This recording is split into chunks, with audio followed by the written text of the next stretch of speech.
Hello বন্ধুরা, কেমন আছেন? আশা করি ভালো আছেন। আবারও চলে এসেছি আর একটি রেসিপি নিয়ে। আজকের রেসিপি হলো আমরা চিংড়ি মাছের যেসব অংশগুলো ফেলে দিই, এই মাথা, হাত পা, আমি কিছুই বাদ দিইনি। গোঁফদাড়িগুলোও নিয়েছি। একটা ভর্তা বানাবো। ভর্তা বানানোর জন্য এখানে নিয়েছি 2 রকমের ঝাল, কালো জিরে, পেঁয়াজ কুচি, কয়েক দানা রসুন। আপনারা আমার সাথে থাকুন। আর ভর্তাটা বানাবো সর্ষের তেল দিয়ে। তেলটা গরম হয়ে গেছে, এবার দিয়ে দেবো কালো জিরে, শুকনো লঙ্কা, কাঁচা লঙ্কা, পেঁয়াজ কুচি, রসুন কুচি।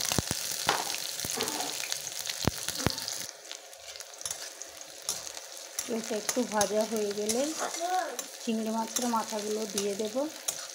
আর এই ভর্তাটা কে কে খেয়েছেন অবশ্যই কমেন্টে জানাবেন। মাথাগুলো দিয়ে দিচ্ছি। আর বলছি, এই মাথাগুলো বানানোর আগে, ভর্তাটা বানানোর আগে ভালো করে 4-5 বার ধুয়ে নেবেন, না হলে কিচকিচ করবে, খাওয়া যাবে না। এটা ভালোভাবে নেড়ে চেড়ে লাল লাল হবে, তারপরে শিলনোড়ায় বেটে নেব।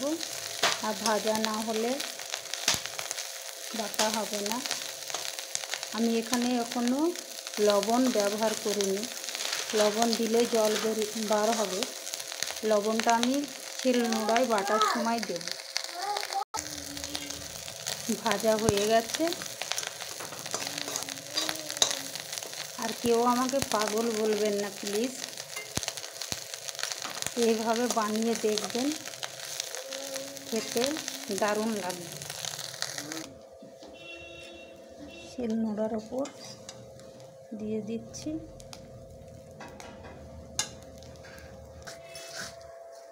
এইভাবে বেটে নেবেন। বাটার পর আমি নুন আর কাঁচা পেঁয়াজ, সর্ষের তেল ব্যবহার করব। বাটা হয়ে গেলে, বাটা হয়ে গেছে, এবার নুন, কুচানো পেঁয়াজ,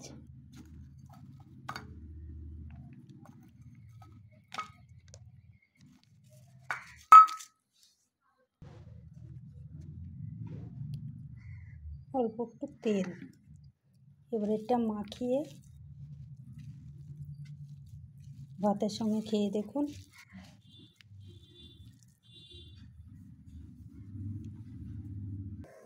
ভর্তাটা খাওয়ার জন্য রেডি। আর কালারটা কত সুন্দর এসেছে দেখুন। আর কেমন হয়েছে অবশ্যই কমেন্টে জানাবেন। আর আবারও আসবো আর একটি রেসিপি নিয়ে। ভালো থাকুন, সুস্থ থাকুন, টাটা।